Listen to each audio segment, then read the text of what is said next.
ஒரு மிகப்பெரிய மகிழ்ச்சியான உணர்வில் உண்மையிலே நான் இருக்கேன். கிட்டத்தட்ட ஒரு 4-5 ஆண்டுகளுக்கு அங்கங்கே சில பாடல்கள் எழுதக்கூடிய வாய்ப்புகள் வந்துக்கிட்டே இருந்தாலும், நான் ரொம்ப எதிர்பார்த்த ஒரு பாடல் அடங்கிய ஒரு ப்ராஜெக்ட் அப்படின்னா அது இந்த இந்தியன் 2. ஸோ சங்கர் சாரோட தொடர்ந்து அவருடைய பாய்ஸ் படத்திலிருந்து அதுக்கப்புறம் சிவாஜி, அதுக்கப்புறம் ரோபோ, எந்திரன், நண்பன் அப்படின்னு எல்லா படங்களையும் அவர் வந்து எனக்கு தொடர்ந்து வாய்ப்பு கொடுத்துட்டே இருந்தார். அதில் ஒவ்வொரு பாடலுமே என்னை ஒரு அடுத்த கட்ட உயரத்துக்கு அதை அழைச்சிட்டு போயிட்டே இருந்தது.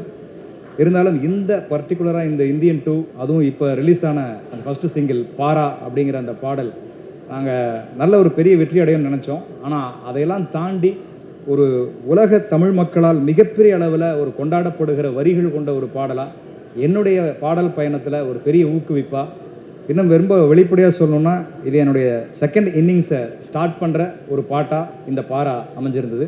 ஸோ அப்படிப்பட்ட ஒரு பெரிய வெற்றி வாய்ப்பை கொடுத்த டைரக்டர் சங்கர் சாருக்கும் மற்றும் அத்தனை டீம் எல்லாருக்குமே என்னுடைய மனப்பூர்வமான நன்றிகளை தெரிவிச்சுக்கிறேன். இவ்வளோ பெரிய ஒரு அங்கீகாரத்தை கொடுத்த அந்த அத்தனை உலக தமிழ் நெஞ்சங்களுக்கும், வரிகளை ரசித்து பாராட்டுகளை குவித்த அத்தனை நண்பர்களுக்கும் என்னுடைய மனப்பூர்வமான நன்றி. வணக்கம். இதெல்லாம் நான் ஸ்டேஜில் பேசுவேன். இல்லை, இது வந்து கதை களமாகவே வந்து ஒரு பீரியட் ஸ்டோரி அப்படிங்கிறது எல்லாருக்குமே தெரியும். இருந்தாலும் இந்த பாட்டு வரப்போகிற இடம் எது அப்படின்னு பார்த்தீங்கன்னா, அது இன்னும் ஒரு ரகசியமாக வைக்கப்பட்டிருக்கிற, இன்னும் யாரும் இதை பற்றி சொல்லலை.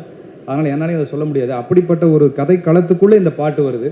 அப்போது அது மொத்தமாக ஒரு நல்ல தமிழில், அதே சமயத்தில் இன்றைக்கி எல்லாருக்கும் புரிகிற ஒரு தமிழாகவும் அது இருக்கணும். அப்படிங்கும்போது நான் கொஞ்சம் புறநானூறு அகநானூரில் இருந்தெல்லாம் கொஞ்சம் குறிப்புகள்லாம் எடுத்துகிட்டு வந்து சங்கர் சார்கிட்ட கொடுத்து, அப்புறம் அதிலிருந்து கொஞ்சம் விளக்கங்களை எடுத்து, அப்படி தான் இந்த பாரா அப்படிங்கிற வார்த்தையே உருவாச்சு. பாரா அப்படின்னா நம்ம கொஞ்சம் முன்னாலெல்லாம் நீங்கள் கேள்விப்பட்டிருப்பீங்க, பாரா உஷார் அப்படின்னு சொல்லி நம்ம இந்த பெரிய பெரிய படை நடந்து வரும்போது சொல்லுவோம். ஸோ அந்த வார்த்தையை தான் இந்த முதல் வார்த்தையாக பயன்படுத்தலாம் அப்படின்னு சொல்லி முடிவு பண்ணோம். அப்படி ஒட்டுமொத்தமாக எந்த இடத்திலும் வேற ஒரு மொழி கலப்பு இல்லாமல் தமிழிலேயே இந்த பாட்டை எடுத்துகிட்டு வரணும் அப்படின்னு சொல்லி டைரக்டர் சங்கர் சார் ரொம்ப பிரியப்பட்டார். ஸோ எனக்கும் அந்த ஒரு வாய்ப்பை சரியாக பயன்படுத்திக்கணும் அப்படிங்கிற ஒரு நோக்கம் இருந்தது. அதன் அடிப்படையில் உருவானது தான் இந்த பாடல். இது மட்டும் இல்லாமல் இன்னொரு 3 பாடல் இந்தியனில் எழுதியிருக்கேன். ஸோ அது அடுத்தடுத்து வரும் நான் நினைக்கிறேன். நன்றி. அனிருத் சாரோட வந்து நான் இப்போ இது 2வது படம் நான் ஒர்க் பண்ணுறேன். அனிருத் வந்து இன்றைக்கி நவீன இசையினுடைய ஒரு ஐக்கானாக இன்றைக்கி இருக்கார். ஸோ அவர்கிட்ட கூட இன்றைக்கி நான் அந்த பாடல் வெளியானதுக்கப்புறம் சொன்னேன், ப்ரோ இது வந்து உண்மையிலேயே சமீபத்திய என்னுடைய பாடல்கள் மட்டுமில்லை, ஒரு பெரிய ஒரு வெற்றி பாடலாக இந்த பாடலை உங்களுடைய இசையில் வந்ததுக்கப்புறம் இது எல்லாருமே ரொம்ப ரசிக்க ஆரம்பித்தாங்கன்னு சொன்னேன். முதல் டியூன் கொடுத்தம்போதே இது வந்து ஒரு கூஸ் பம்ப்ஸ் ஏற்படுத்துகிற, மெய்சிலிருக்க வைக்கக்கூடிய ஒரு டியூனாக இந்த டியூனை நான் அவருடைய ஸ்டுடியோவில் கேட்டேன். ஸோ அந்த டியூனுக்கு மெருகேற்றக்கூடிய வகையில் நாங்களும் அதுக்கு நிறைய உழைச்சி அந்த வரிகளை செதுக்கி கொடுத்தோம். அதுவும் அவருடைய குரலில் கேட்கும்போது அவ்வளோ ஒரு அனல் பறந்த ஒரு குரலாக அந்த குரல், அனிருத்துடைய குரல் வெளிப்பட்டது. ஸோ அனிருத்துக்கு பெரிய நன்றி.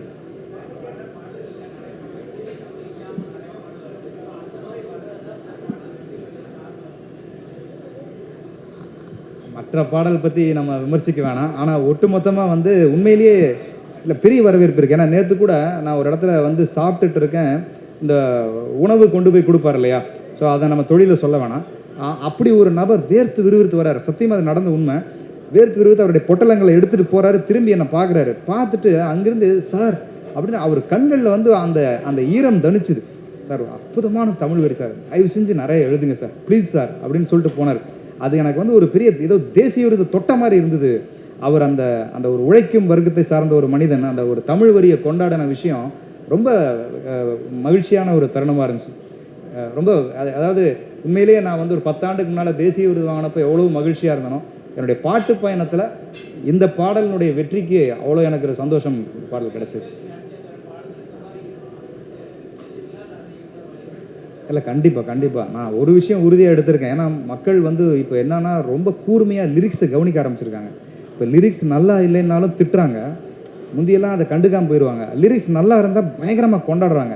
அதனால் இனிமேல் ரொம்ப பார்த்து தான் எழுதணும். அதுவும் குறிப்பாக அந்த மாதிரி குறிப்பாக தமிழ் பாட்டில் மாதிரி வர்ற பாடல்களை ரொம்ப தெளிவாக எழுதணும் அப்படிங்கிறதுல ஒரு முடிவை வச்சு. மியூசிக் பற்றி சொல்லிட்டேனே ஃபஸ்ட்டே அனிருத்தினுடைய ஸ்டுடியோவில் போய் கேட்கும்போதே இது ஒரு பெரிய வெற்றி பாடல் அமைய போகுது அணி அப்படிங்கிற ஒரு மெய்சிலிர்ப்போட தான் அந்த டியூனை கேட்டோம். ஏன்னா வரிகள் இல்லாமல் கேட்கும்போதே நமக்கு தெரியும் இந்த பாடல் எவ்வளோ பெரிய ரீச் ஆக போகுது அப்படின்னு. அதுவும் அந்த குதிரை சவுண்டோடு தான் அவர் ஆரம்பிச்சிருப்பார். நாங்கள் கேட்கும்போது இன்னும் ராவாக தானே இருக்கும். இப்போ நீங்கள் ஃபைனல் மிக்ஸ் கேட்குறீங்க, அவர் டியூனாக கொடுக்கும்போதே அதில் ஒரு வெப்பம் அற்புதமாக இருந்துச்சு. அப்பயும் சொன்னேன், இது பிளாஸ்ட்டாக வரப்போகுது அப்படின்னு சொல்லிட்டு தான். அதுவும் அந்த குறிப்பாக என் தாய் மண் மேல் ஆணைங்கிற வரியெல்லாம் வரும் இல்லையா, அதுக்கெல்லாம் அவருடைய டியூன் கேட்டிங்கன்னா அவ்வளவு சிலிப்பாக இருக்கும். ஸோ கண்டிப்பாக இது வந்து அந்த அனிருத்தினுடைய குரல் இந்த பாடலை வேற ஒரு உயரத்துக்கு எடுத்துகிட்டு போச்சுன்னு சொல்லலாம். கமல் சார் நான் ஒரே ஒரு முறை தான் ஷூட்டிங்கில் சந்திக்கக்கூடிய ஒரு சந்தர்ப்பம் அமைஞ்சது. அவருடைய பெரிய பாராட்டே, இப்போ பெரிய பெரிய கலைஞர்களுடைய பாராட்டுகளே வந்து ஒரு புருவத்தினுடைய உயர்த்தல், ஒரு புன்னகை, ஒரு கைகுலுக்கு இப்படியாகத்தான் இருக்கும். அப்படி அவர் பார்த்தோன்னே அந்த பாடலை கேட்டிங்க சார்னு அவர் கை கொடுத்து ரொம்ப அருமையாக இருந்துச்சு அப்படிங்கிற மாதிரி சொல்லிட்டு போனார். எல்லாமே பெருசு தான் நண்பா, எல்லாமே பெருசு தான். நன்றி.